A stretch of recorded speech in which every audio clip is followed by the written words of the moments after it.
Papy Justin Link est là, j'espère que vous avez la forme. Moi ça va, je me remets tout juste de mon opération du ménisque. Parce que voilà, pour ceux qui ne me suivent pas d'ailleurs, moi je m'appelle Justin Link et je suis danseur professionnel. Je vous enseigne à travers cette chaîne YouTube généralement soit des astuces, des conseils par rapport à la danse. Et surtout plein de chorégraphies, plein de pas, etc. Vous pouvez aller checker et surtout vous abonner et mettre le petit like qui fait plaisir. Donc pour ceux qui me suivent depuis un petit moment, en tout cas dans la toute dernière vidéo, je vous ai parlé que je m'étais blessé au genou, au ménisque. Et je trouvais ça sympa de vous faire une petite story time de comment ça s'est déroulé, etc. Parce que c'est une première expérience pour moi d'avoir une opération. Et vous allez voir que tout ne s'est pas passé comme je l'avais imaginé. Mais avant ça, cette vidéo est sponsorisée par moi-même, par mon projet, mon truc qui me tient à cœur de fou. C'est la Link Dance Academy. C'est la plateforme numéro 1 pour apprendre à danser en ligne que j'ai développée et que je développe encore chaque jour. Donc voilà, je vous invite à découvrir ça de suite. Let's go! La Link Dance Academy est la plateforme numéro 1 pour apprendre à danser en ligne. Que tu sois débutant ou avancé, apprends la danse depuis chez toi et profite de cours avec les meilleurs professeurs du moment. 6, 7, 8 et 1, 2. Chaque semaine, de nouveaux cours sont mis en ligne. Des heures et des heures de vidéos déjà disponibles sur la plateforme. Des professeurs de tout style qui interviennent régulièrement rien que pour toi. Et surtout, l'accès à une communauté de danseurs passionnés qui te motiveront et t'aideront à progresser de jour en jour.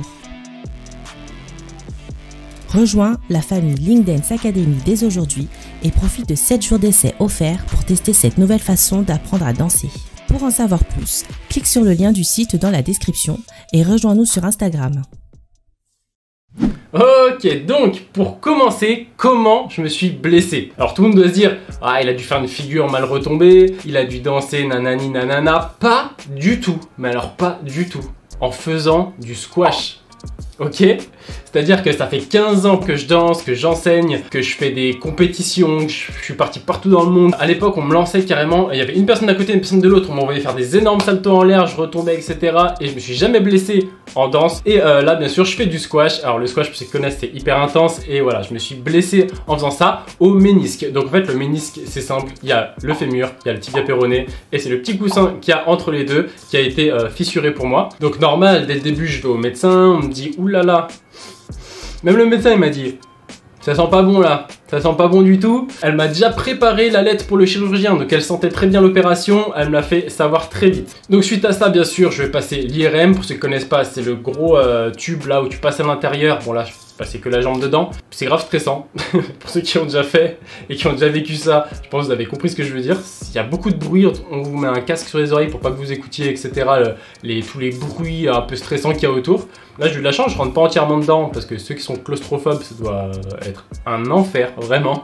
Pour moi c'était que la jambe, voilà, j'ai fait ça, ça a duré 10 minutes. Directement on vient me voir, on me dit bonjour monsieur, rendez-vous au chirurgien. Hein. Donc suite à ça, j'ai laissé passer un peu de temps parce que si vous voulez, je pouvais vivre normalement. Je pouvais juste pas danser à fond. Puis au bout d'un moment, je dis allez, let's go. C'est le début d'année là, 2021. Je vais passer directement voir le chirurgien et tout lancer le processus pour me débarrasser de ça. Donc let's go, je suis allé voir le chirurgien. L'avantage, c'est qu'en fait, quand on passe l'IRM, ils ont carrément un DVD qu'ils mettent dans leur ordinateur et ils voient en fait tout en 3D, etc. Enfin, c'est vraiment stylé. Donc voilà, le chirurgien, il passe le DVD dedans, boum boum boum, il regarde, il m'explique tout, comment c'est découpé en fait dans mon genou, comment où est-ce que c'est fissuré, etc. Il m'explique super bien. Il tape sur l'ordinateur, il me dit bon, je vous opère quand? Ah, j'ai une désistation la semaine qui suivait en fait ce fameux rendez-vous.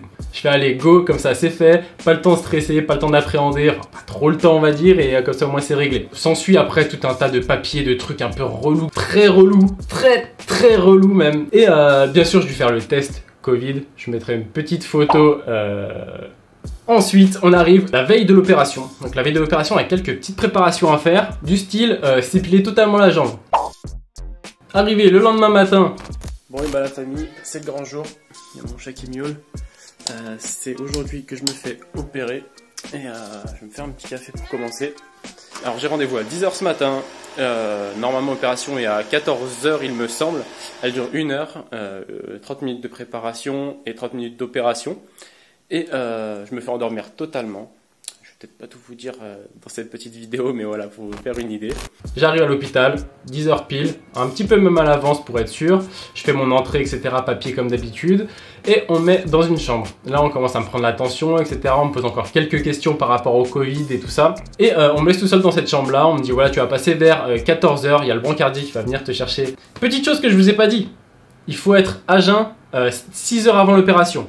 Donc on m'a dit quoi qu'il, le matin tu manges pas, tu peux boire ton café et tout normal, mais par contre tu manges pas. Ça va, je mange pas trop généralement le matin, donc aucun problème. Mais voilà, quand tu arrives vers 14 h, tu commences à avoir la dalle. Normal, t'as pas mangé depuis la veille au soir, donc tu commences à avoir la dalle. À 13 h, on me dit prépare-toi parce qu'à 14 h, je suis censé me faire opérer. Je me prépare, je mets la fameuse tenue. Je vous mets la vidéo de suite.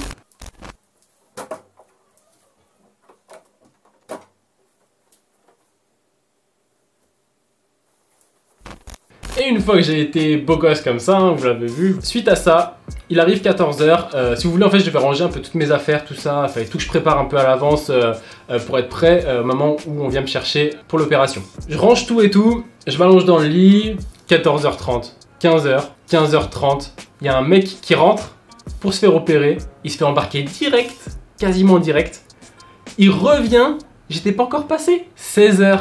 Allez, c'est bon, je vais pas les attendre parce que ça devient trop long. Et du coup, bah, toute ma pression, clairement, elle s'est enlevée à ce moment-là. Parce que, en fait, j'étais un peu ce moment où t'as faim, t'es un peu saoulé parce que t'as envie quand même de passer au final, même si voilà, tu sais que tu vas avoir un peu mal. Et voilà, 16 h 15, ça y est, on vient me chercher. Et puis arrive l'anesthésiste. L'anesthésiste qui a un humour, comment dire, quelqu'un en fait qui parle pas beaucoup, qui envoie des vannes sans rigoler. Et tu sais pas trop si tu dois rire ou pas. Peut-être toi tu vas te faire opérer, donc t'as pas trop envie de rigoler. Mais lui là, il te fait une vanne, mais lui non plus il rigole pas. Donc voilà, tu sais pas trop comment le prendre. Donc il me dit voilà, je vais vous faire votre truc, etc. Il met le cathéter, je crois, dans le bras. Je sais plus comment ça s'appelle. Donc il y a des médecins parmi vous, dites-moi si je me trompe. Mais bref, il me place ça dans le bras pour pouvoir m'endormir après. Ensuite, il y a une autre infirmière qui vient me voir et qui commence à me placer un garrot autour de la jambe sans le serrer. En fait, elle m'a préparé pour l'opération. Ça, pareil, c'est assez bizarre. Je me dis waouh. C'est-à-dire qu'en fait, bah, ok, il coupe, faut pas qu'il y ait de sang pendant l'opération, je comprends. Mais c'est assez bizarre d'avoir ce gros truc comme ça autour de la jambe, tout en haut de la jambe.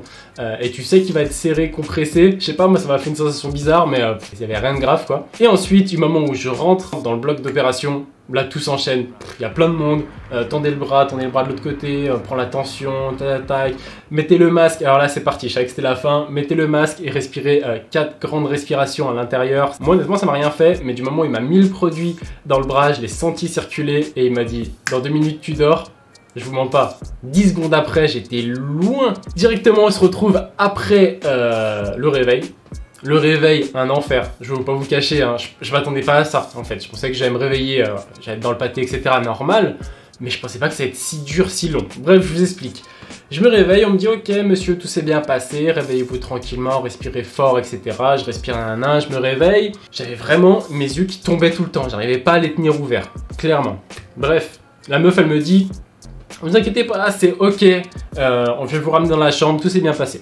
Et là je me retrouve tout seul dans la chambre, il y a le médecin qui doit passer me voir, il y a une infirmière qui passe me voir aussi, mais je vous jure, ça faisait 1 heure que je m'étais fait opérer, j'arrivais pas à tenir ses yeux ouverts. Je fais allez, bouge-toi, je me lève, je pouvais marcher déjà, je peux déjà poser mon pied et tout ça, donc trop cool. Ça je me dis juste trop cool quoi, je peux poser mon pied par terre, c'est top. Je me balade un petit peu tout ça, je commence à me rhabiller, parce que je pouvais aussi me rhabiller. Ma mère devait venir me chercher à ce moment-là. Elle m'appelle, elle me dit ok je suis devant, let's go on peut rentrer à la maison. Là je me dis, je suis dans les vapes totales, mais j'ai qu'une envie. C'est de rentrer chez moi et m'allonger, dormir et plus voir personne jusqu'au lendemain après-midi. Genre je voulais vraiment dormir 1000 heures. Je me débrouille, je prends l'ascenseur, je dis ciao les infirmières, merci pour tout, vous étiez grave gentils. D'ailleurs big up à elle parce que c'était top. Je monte dans la voiture, je rentre chez moi. Pire retour en voiture de ma vie. Mes yeux, ma mère qui discutait, j'avais pas envie de discuter avec elle, désolé mais j'avais pas envie. On me dépose, il y a ma femme qui arrive, je fais un petit bisou, je suis désolé, je rentre même pas dans le salon, je vais vite dans le lit, tout habillé, je m'en fous total à ce moment-là. Je m'allonge et là je me dis je vais dormir, je vais faire ma meilleure nuit. Pas du tout, pas du tout. J'essaie de dormir 1 heure, 2 heures, j'arrive pas. Mais je suis bien, en fait je suis bien à ce moment-là, ça va. Mais j'arrive pas à dormir. Au bout d'un moment, je sais pas ce qui m'arrive, mais genre d'un seul coup, je m'endors. Bref, qu'est-ce qui se passe après toute cette opération, toute cette aventure, j'ai envie de dire. Rééducation, donc j'ai 10 séances avec le kiné. J'ai une infirmière qui passe tous les soirs, soit pour me changer le pansement, faire des prises de sang. Elle me fait aussi une piqûre, je m'en souviens plus du nom, mais en gros c'est pour éviter les caillots de sang, etc. après une opération. Je suis trop bien pris en charge. Je pensais pas qu'il y avait autant de choses qui se passaient autour d'un seul patient, une seule personne qui se fait opérer. Mon genou, Honnêtement, voilà, c'est pas rétabli, mais de jour en jour, je sens que je peux le plier de plus en plus. Je force pas du tout, je laisse faire les choses. Je vis à peu près normal. C'est un peu la conclusion de tout ça. Je me sens assez bien, tout se passe bien. Je vais pouvoir bientôt vous reprendre tous les tutos danse, chorégraphie, tous les conseils, etc. Donc c'est trop cool. D'ailleurs, j'aimerais savoir dans les commentaires, donc tous ceux qui me voient là, allez tous dans les commentaires et dites-moi si vous êtes fait déjà opérer ou non. Et si oui, dites-moi de quoi. Et je suis sûr qu'il y en a certains de vous qui vont dire ouais, moi je me suis fait opérer 15 fois de ça. Je sais qu'il y a des oufs comme ça. Bref, j'ai hâte de vous lire en tout cas. N'hésitez pas si vous avez kiffé cette vidéo et si surtout vous kiffez la danse à vous abonner et à mettre le petit like qui fait plaisir. Je flex. Ça a aucun sens. Je vous dis à bientôt dans une prochaine vidéo et ciao la famille.